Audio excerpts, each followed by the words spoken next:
Hi, everyone. My name is Alex Ellsworth, and I'll be sharing a recent ADA case that directly ties into what we're learning from the Essential Guide to Federal Employment Laws by NOLO, and specifically pages 38 to 55 on the Americans with Disabilities Act.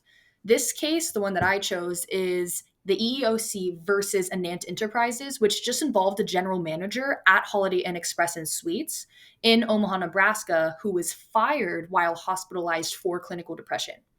And the employer didn't ask for medical documentation or consider any reasonable accommodations, and they simply just assumed he was a danger due to his condition. And this is just a clear violation of the ADA, which, as our textbook explains, requires employees to engage in an interactive process and assess whether a reasonable accommodation is possible before making employment decisions.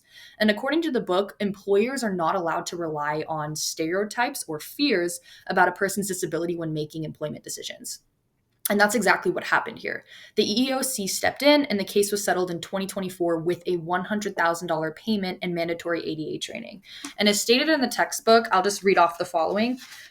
A person is qualified for a position if both the following are true. The person satisfies the prerequisites, experience, skills, etc., and the person is able to perform the essential functions of the position with or without a reasonable accommodation from the employer. Secondly, I'd like to read what's prohibited. And under discrimination, what's prohibited is layoff and termination. That is directly written.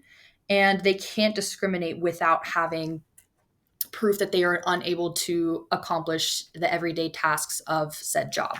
And finally, I'd also like to read off employers must provide reasonable accommodation for a qualified individual with a disability who meets the accommodations to apply for a job and to keep the job. So that wasn't done, which is why there was a legal issue under the ADA.